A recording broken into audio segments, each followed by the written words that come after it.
Peptic ulcers हमारे पेट के अंदर होने वाले अल्सर्स होते हैं। ये ओपन सोर्स होते हैं, ओपन जख्म की तरह होते हैं जो पेट में दिखाई देते हैं।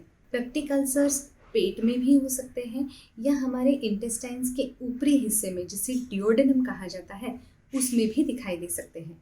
पेप्टिक अल्सर्स पेट के अंदर के हिस्से में आते हैं। ये स्टमक अल्सर्स हो सकते हैं या डिओडेनल अल्सर्स हो सकते हैं।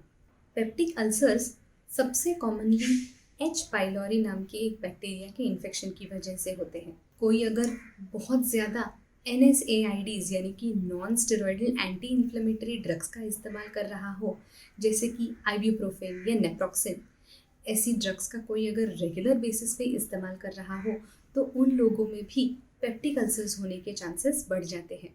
स्ट्रेस और स्पाइसी फूड ज़्यादातर पेप्टिक अल्सर कॉज नहीं करते, लेकिन इन दोनों कारणों की वजह से सिम्टम्स बहुत ज़्यादा सिवियर हो सकते हैं।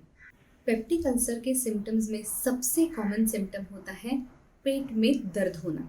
पेप्टिक अल्सर्स की वजह से होने वाला ये दर्द बर्निंग टाइप ऑफ दर्द रहता है, यानी कि पेट में जलन महसूस होती है।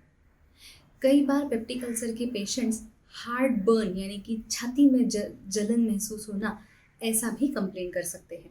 बार बार पेट फूला हुआ महसूस होना, ब्लोटिंग महसूस होना, ये भी पेप्टिक अल्सर से रिलेटेड होता है।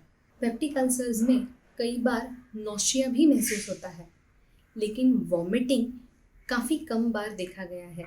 ज़्यादातर पेप्टिक अल्सर्स एसिड फॉर्मेशन जब इंक्रीज हो जाता है, पेट में एसिड की लेवल अगर इंक्रीज हो जाती है तो उसकी वजह से दिखाई देते हैं। पेट में होने वाला एसिड पेप्टिक अल्सर्स को और भी ज़्यादा सिवियर और भी ज़्यादा वर्स करता है। ये एसिड अगर पेट खाली हो तब सिक्रीट हो जाए तो उसकी वजह से सिम्टम्स को और ज़्यादा मल्टीप्लाई करता है।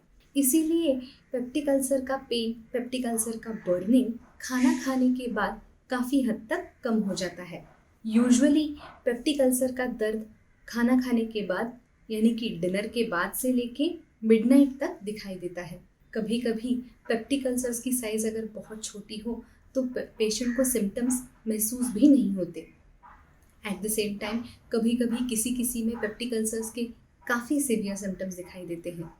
खास तौर पर वॉमिटिंग एक रेयर सिम्टम है जो पेप्टिक अल्सर से एसोसिएटेड है, लेकिन अगर किसी को वॉमिटिंग दिखाई दे रहा हो तो ये सिवियर पेप्टिक अल्सर का एक निशानी हो सकता है, सिम्टम हो सकता है। वैसे ही अगर खून निकल आए पेप्टिक अल्सर की वजह से, अगर वॉमिटिंग में खून निकल आए तो ये काफ़ी सिवियर माना जाता है, काफ़ी सिवियर पेप्टिक अल्सर माना जाता है।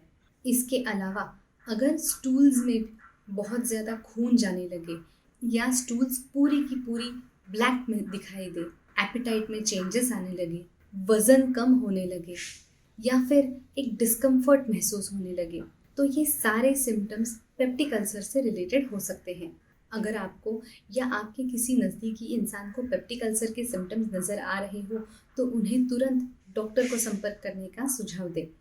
ऐसे ही अलग अलग मेडिकल टॉपिक्स के बारे में अगर आपको जानकारी चाहिए हो तो तुरंत हमारे इस चैनल को सब्सक्राइब करें। लाल कलर का बटन दबाएं और हमारे इस चैनल को सब्सक्राइब करें।